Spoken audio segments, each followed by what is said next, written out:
Hey friends, welcome back to the channel. Those of you who are returning, thank you so much for coming back. And those of you who are new, my name is Lisa, and I like to do videos on luxury, both fashion, handbags, shoes, ready to wear, things like that. And I do it from the perspective of somebody who is in the middle of her life, as well as somebody who lives in the middle of the United States. So if you haven't subscribed yet, I would love it if you would just take one very quick second and click the subscribe button down below and the notification bell so you know every time I upload a video. Also, if you don't follow me on Instagram, I'll pop my Instagram feed up over here. I would love it if you would follow me over there. I do a lot of outfit of the days, which also then of course contains usually my bag of the day. And you can kind of see how I style things on a daily basis. So I would love it if you would join me over there. So today's video is a tag video. I was tagged by the lovely Deb at Wild Unfiltered, and she was tagged by the original creator of this video, which is Meredith from Living Luxe with Meredith. And I will have both of their videos linked below so you can watch those. But Meredith came up with this tag, which is called Inside the YouTube Studio, which is based on the original series, if you've watched it, Inside the Actor Studio. And it's a series of which I have a list here, of just very unique questions, not probably questions that people would ask in kind of a normal Q&A, you know, when creators or influencers, you know, post a sticker on their Instagram and ask, you know, hey, I'm gonna do a Q&A, pop your questions in here, and then they answer them. I'm not sure these would really be a part of it. So it's kind of a unique take on this. The other thing you should know is that I have already filmed this video once. So it is kind of a lengthy video. I hated the way it came out. It wasn't good. So I am refilming it. So I do have, you know, some of my answers. Obviously, I kind of already know how I'm going to answer them. So hopefully that'll make this a little bit smoother. But, you know, if you want to pause this video, go grab some water or a glass of wine or tea or coffee, a snack, whatever you need to get through the next however many minutes, go for it. And I'll meet you back here in a second. Okay, so let's get started on the question. The first one is, which designers/design houses have made the greatest impact on your fashion choices and purchases? So I'm going to answer this sort of with a two-pronged approach. The first is sort of as it relates to like actual fashion, you know, what I wear, and then I'm going to answer it based on sort of the handbags that are in my collection.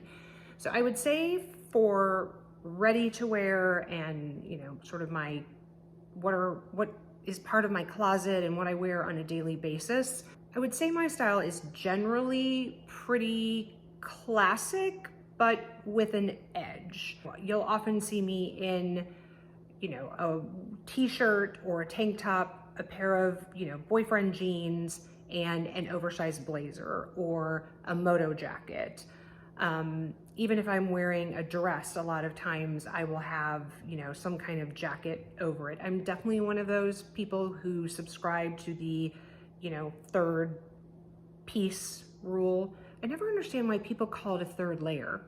It's not a third layer. It's actually a second layer, right? Because you're wearing whatever shirt and then you're wearing whatever's over it. So unless you're wearing like a shirt and a sweater and then a jacket over it, that would be a third layer. But I totally digress from this, but that's just one of those like pet peeves.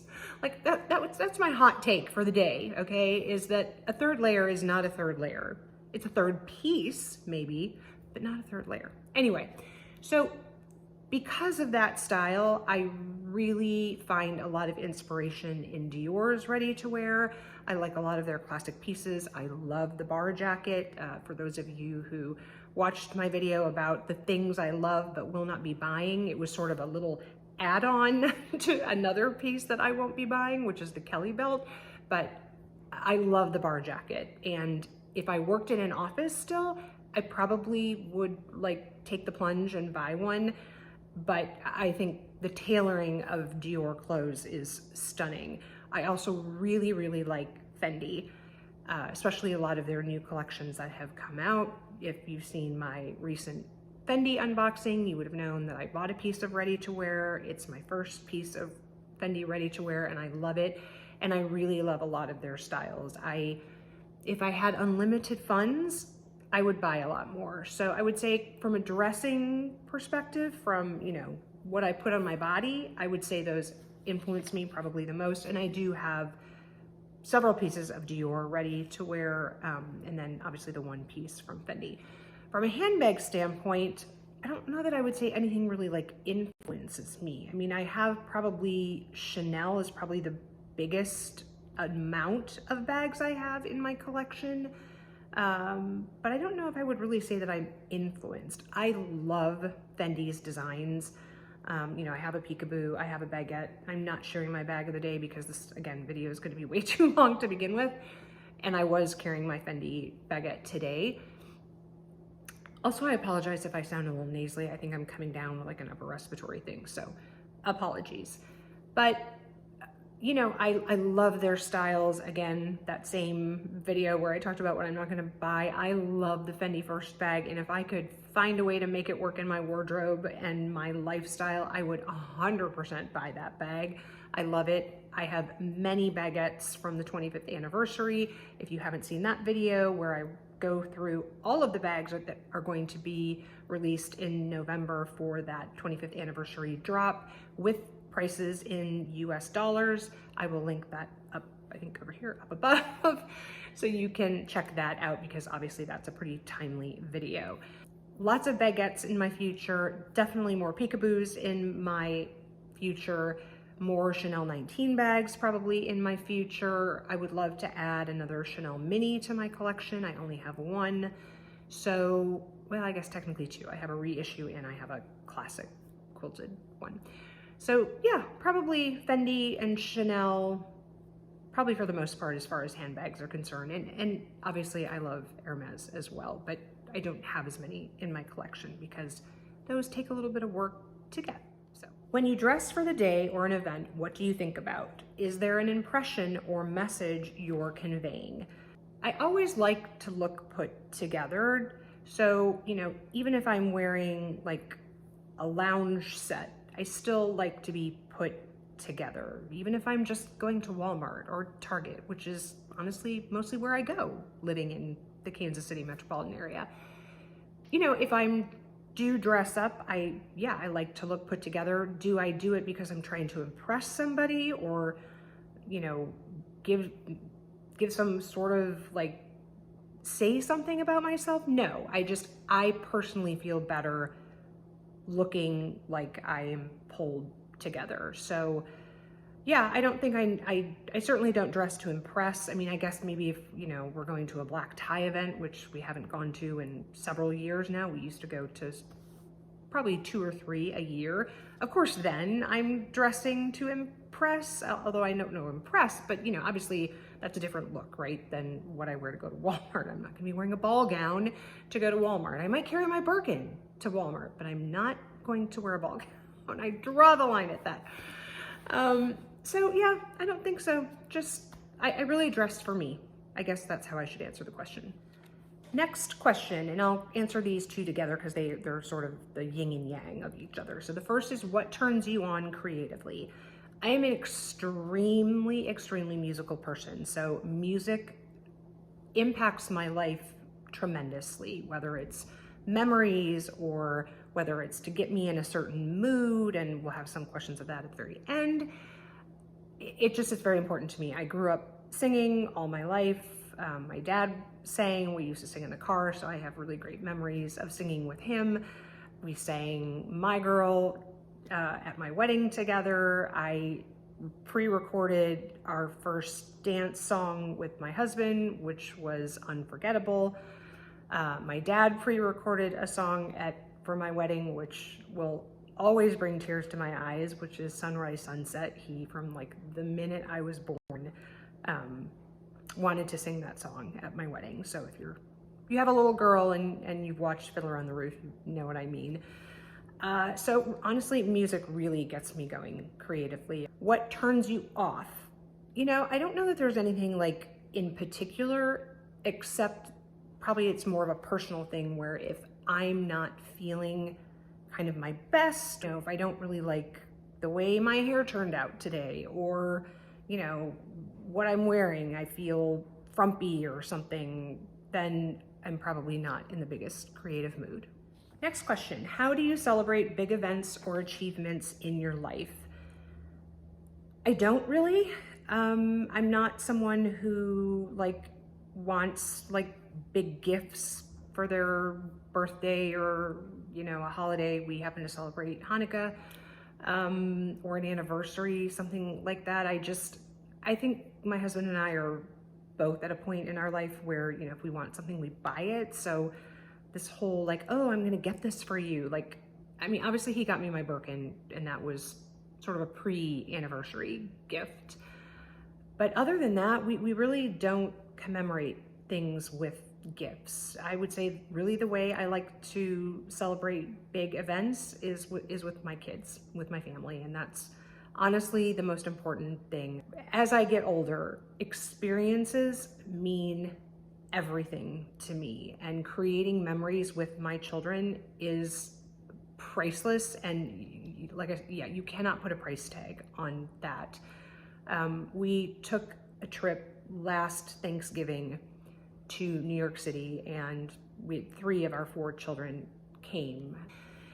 But it was, you know, our older son and then the twins were with us, and it just, like, there were times where I was like, my eyes were welling up because I just was watching my kids experience life and experience being together in this amazing city and doing things, and it made me so happy that we could do that for them, that we could give them those experiences and create those memories for them that they will never ever forget, right? They're not gonna remember what they got for their 11th birthday. So, but a trip, something like that, they'll remember. So that's how I would say I like to celebrate milestones or achievements. Who or what inspires you in your everyday life? And that is probably the easiest question I'm going to answer here, and that is my husband. He is the most honest, loyal person I know. He has more integrity in his little finger than anybody has in their whole body. If he says he's going to do something, he will do it. He is always willing to help a friend. He has helped numerous people in his life find new jobs, make connections for people. He is always there for people, and he is the most amazing husband and incredible father that I could ever imagine for our children. If I talk too much about it, I'll start to get emotional about it. But yeah, he is bright, he is funny, he makes me like belly laugh. I mean, there are times where I just literally am like doubled over in laughter, and he's my best friend, so I couldn't ask for anything more. And certainly my children, they inspire me. They inspire me to be a better person, to, you know, show them, give them examples of hopefully how they can be a better human.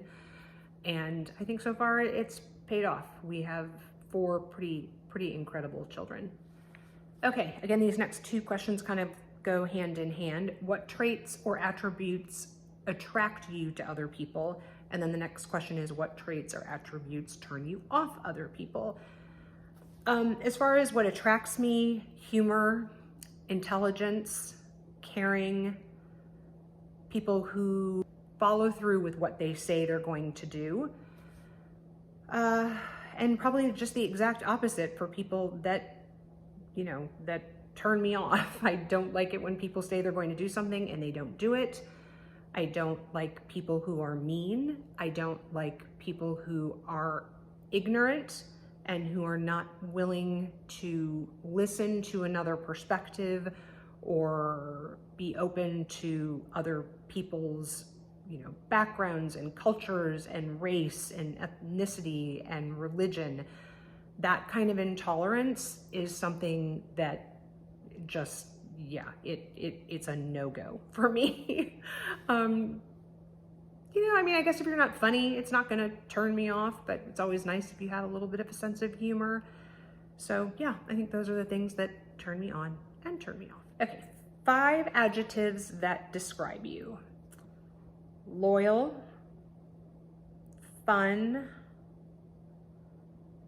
outgoing, kind. Did I say that already? I don't think I did.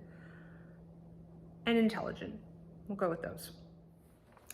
Okay, next 2 again are related. What is your favorite word? What is your least favorite word? I'm gonna cheat on, and I apologize, Meredith, that I'm cheating on this one. What is your favorite word? I'm gonna make it 3, and it's gonna be I love you. Now, in a funny little twist of, not fate, but a little bit of coincidence, when I watched Meredith's original video, because I saw her do this first, and she asked that question, I didn't really know what she meant by like favorite word like that you like to hear, or like favorite word just sort of like in the English language. Does that make sense, that distinction? So when I watched, and I had a word then in my mind for like my favorite word in the English language. So then when I watched Deb's video of Wild Unfiltered, she said the exact same word that I came up with, which is discombobulate. I don't know, I just think it's just such a fun word to say, discombobulate. And you know, you don't use it very often, but when it's appropriate, discombobulate will help you every time. So my least favorite word, that's easy, no. Just no, don't like it. Okay, another tandem one. What sound or noise do you love? And the converse, what sound or noise do you hate? And I think any parent is gonna answer this the exact same way, and that sound that I love is my children's laughter. There is nothing better than when they're little, and that just, you know, from the belly, just huge laughter, you know, when you tickle them, and it's amazing. And then I love hearing my children's laughter and really their interactions as they get older. So for example, my older son was home for one of the Jewish holidays recently. When he gets together with his younger brother, who's 13. So my older son's 21, his brother, you know, the twins are 13. But when they get together, they basically both like regress in age to like 10 and 3, basically.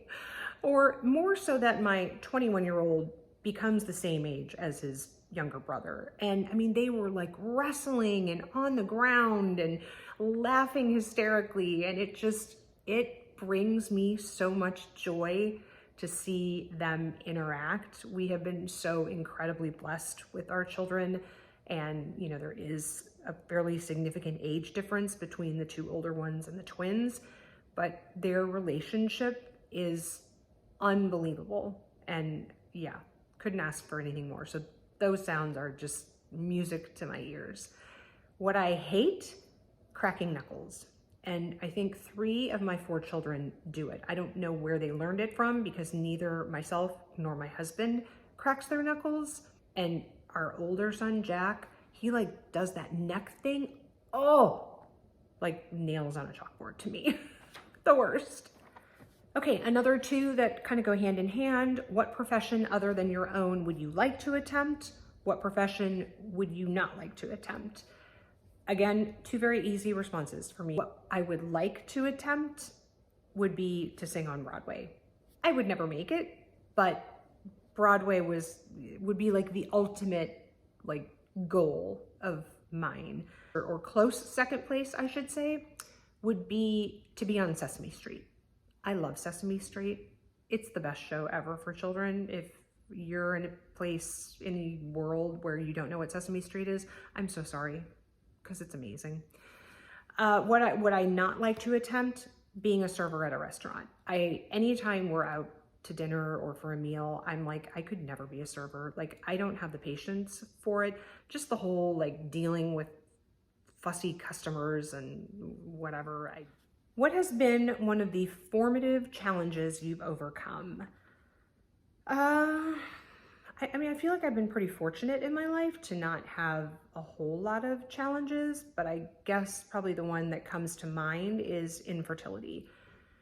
So I'm happy to talk about this in another video if any of you are interested, but all 4 of our children were conceived through in vitro, and we were extremely fortunate in those 3 pregnancies. But you know, it was a difficult thing to overcome, especially, you know, when you're first trying to get pregnant and you're not able to get pregnant and you don't know why, and you're going through tests and trying to figure out what the issue is, and you know, and then how do you overcome that issue, and do you try less invasive things? And anyway, it's a whole process, you know. For those of you who have dealt with infertility and have taken that journey, you know what I mean. It's quite a few things to overcome. So yeah, that would be probably my biggest challenge. The next question: 5 people, dead or alive, that you would love to have dinner with. Now, I'm taking this that I'm going to have dinner with them individually. I don't remember who answered the question where it was like, you were all at a table together. And so I think maybe their answer was sort of predicated on like how those particular people would sort of interact. I don't know. This would be like a one-on-one thing.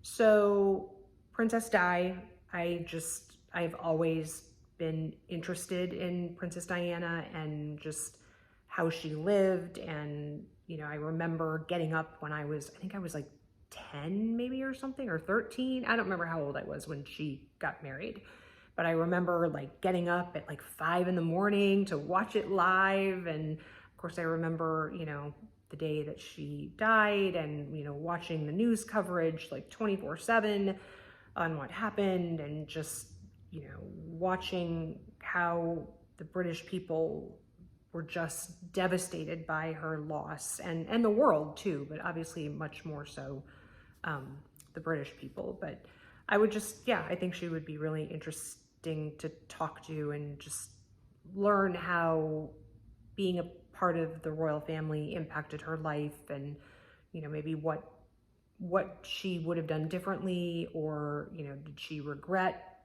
being a part of the royal family? Yeah, I don't know any of those. Oprah, definitely. I actually had a chance, I was like sitting behind Oprah at my sister's graduation. It's a weird thing. I won't go into the story, but it was pretty cool. So I would love to talk to Oprah. I just think, you know, she's got a lot of great things to say, and very bright, and, you know, love her views on women, etc. Bill Clinton, he's an incredible public speaker. I was fortunate to hear him speak live, and I would think I would be really interested to hear about his time in the White House, and just to listen to him speak. Like I said, he's brilliant, and he is an incredible public speaker. The next would be Prince. Just so talented, taken from us way too early. Just lived really a unique life, and would just, yeah, I love to talk to him about music, and, you know, what went through his head as he was writing songs and things like that. And then the last person is somebody that really none of you are going to know, and that is Rabbi Swarzynski. He was the rabbi that I had growing up when I lived in Wisconsin, and he grew up and survived the Holocaust, and was one of the very first rabbis in the country to marry interfaith marriages. So he actually married my parents. My father was not Jewish. My mother is Jewish, and he married them. And I remember growing up while he was still my rabbi, and him saying to me, you know, I'm going to marry you. And unfortunately, he passed away before he was able to do that. But he just had a tremendous impact on my life, and was just such a kind person that I would love to just be able to talk to him again. And like I said, as an adult, you know, talk to him about the Holocaust and what it was like growing up and escaping and all of that. So that would be really a very meaningful moment for me. All right, we have a couple more celebrity ones here, so I'll do probably these 2 together. 2 celebrity hall passes. So for those of you who have watched Friends, you know, there's I think it's at least one episode, maybe a couple, where Ross and Rachel have that whole, like, Ross has like a note in his wallet, I think, that has like the name of 5 celebrities that, you know, like if he ever ran into, like he should be able to have sex with. So I remember when that first aired and I was working, and like, so those of us like in my work group, like all had our top 5 and we talked about it. And so I guess we're only doing 2 and now we're calling it a hall pass. And, you know, we have like official name for it. So mine would be Ryan Gosling and Daniel Craig. So I clearly have a thing for like James Bond actors, because on my original top 5 list back in the day, I had Pierce Brosnan. And then it's always been my theory that that whole top 5 list thing, that everybody had like kind of a wild card one, like either somebody who was significantly older than them, or somebody where people would like, you'd say the name and be like, really? Like him or her? Like that's totally out of left field. So my other one, my kind of wild card at that time was Sean Connery, who, you know, at the time, I mean, I think he's like probably 25 years older than I am, something like that, whatever. So, you know, clearly wasn't in like sort of my normal, like, you know, he wasn't Pierce Brosnan. He wasn't, you know, anyway. So yeah, so like I said, Daniel Craig, I guess kind of fits into that whole James Bond genre. Next question, 3 celebrities you would love to drink at the pub with, or for those of us in the United States, a bar. Amy Schumer, because I think she's hilarious. Emma Stone, because I really like her as an actress, and I could ask her about Ryan Gosling, because, you know, she's been in at least one movie with him, Crazy Stupid Love, which I love that movie. And Sandra Bullock. I love almost any movie she's in. You know, she does comedies well, she does action well. When we get to another one, you'll understand. I love her. She played Leanne Tui in The Blind Side. So yeah, those would be my 3. Okay, now we're getting into some music kind of things, and that's always fun for me. Which song lyrics do you really connect to and why? Hands down, Adele, Make You Feel My Love. I loved it when she sang it, when it originally came out. I think the lyrics are beautiful. It goes perfectly with the actual music of the song. And then I saw Lea Michele sing that song on Glee after Corey Monteith died. And for those of you who, I don't know if any of you haven't watched Glee, but they were romantically linked in the show, but they also were romantically paired outside, you know, in real life. And he took his own life, or he overdosed. I don't remember which it was, but put it this way, he died way too young. I mean, I think he was like 20 something. And she came on the show. I mean, obviously it was recorded, and so, you know, you never know how many takes it took for her to do it, but I just know myself, like I could never have sung that song without losing it. And the strength and the poise that she showed when she sang that song, and it was so meaningful, like I said, because it had a double meaning. She was obviously singing it. She actually sort of returned to, you know, the high school where because at this point in the show, they were like, her character, she was living in New York and had left high school. I was graduated high school and whatever. And this is totally digressing, I'm sorry. But she comes back to, you know, the high school to see the Glee Club, and she sings this song. And so like I said, kind of the double meaning. Obviously she's singing it from the standpoint of her character in regards to his character on the show, but knowing that deep down, like that's her, and she's singing that about this person that she loved and who's now gone. So it's always been really, really poignant to me, very moving, and I almost always cry when I hear that song. You're spending the next 12 months on a desert island and can only take 1 book, 1 movie, 1 TV series, and 1 album. What are you taking? The book? I'd probably take Gone with the Wind because it's long. I haven't read it since I was, I think, in like 7th grade. So yeah, I'd probably take that. Movie, this kind of goes back to my Sandra Bullock thing. I would take The Blind Side. I have watched it 10 million times, and yes, that's a little bit of an exaggeration, but not by much, and could probably quote every line in the entire movie. I love it. Like, for a while, like, I could literally relate anything in our life to a Blind Side moment and a Blind Side line. And I think my children got a little tired of it, but I love the movie. So would definitely take that. TV series, I mean, is there even a discussion here? Sex and the City, hands down. And album would definitely be a Madonna album. Probably, I think it's like Immaculate Conception, something. It's whatever her greatest hits album is, and it's escaping me the exact name of it, but that's what I would take. Okay, we're almost done here. We have some more music ones. We're putting together a playlist, and each song has a different meaning. The song you play when you need to get out of your own head. That would be December 1963. I believe it's by the Four Seasons. Some people know it as Oh What a Night.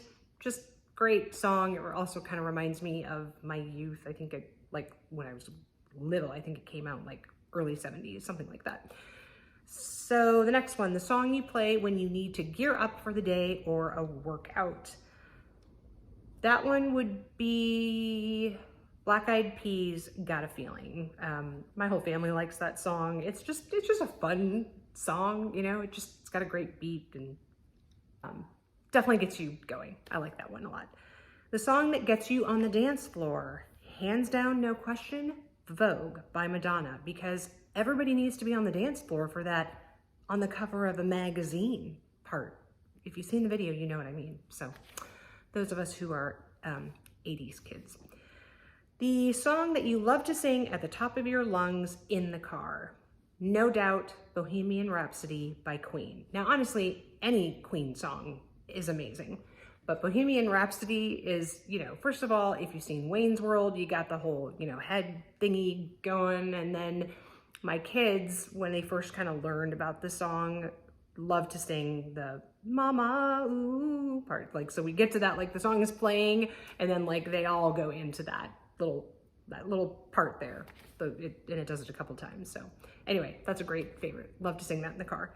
And finally, the song that invokes a strong memory when you hear it. So that one's going to be American Pie because of my dad. And the funny thing is, my dad hated that song.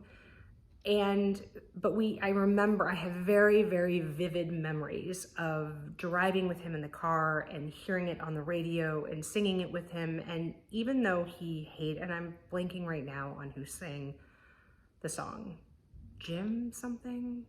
Anyway, I'll put it on the screen. But he hated it. And I mean, to the day he died, he hated it. But I loved it. I just love the song, but it has very special memories to me, like I said, because of my dad. And anyway, so that would be that. And the last question, if heaven exists, what would you like to hear God say when you arrive at the pearly gates? So I don't really know whether heaven exists. I mean, I guess I hope so. So if it does, probably that I was a good mom. I think that's probably for me the most important thing in my life is being a mom, being a parent. And so knowing that I did a good job is probably what I'd want to hear. So that's it for Inside the YouTube Studio. Thanks again to Wild Unfiltered for tagging me and to Meredith for creating the tag. Again, please check the description box below. I will have their videos linked. And I would like to tag, since this is a tag video, and I will put their names also in the description box, but I would like to tag Hello Catwalk City, LV Lover CC, Amber Ashley, Cassie Thorpe, and Fashionably Amy. So those 5, I would love to hear their takes on this whole Inside the YouTube Studio. So I will look forward to your videos coming soon. Thank you so much for watching. And again, if you haven't subscribed yet, please take a second to click the subscribe button down below and the notification bell so you know every time I upload a video, which right now is about 2 times per week, usually on Mondays and Thursdays. If you like tag videos, check out the video over here, which is things that I would buy over and over again and have. And wherever you are in the world, I hope you're having an amazing day, and I'll catch you in the next one. Bye-bye.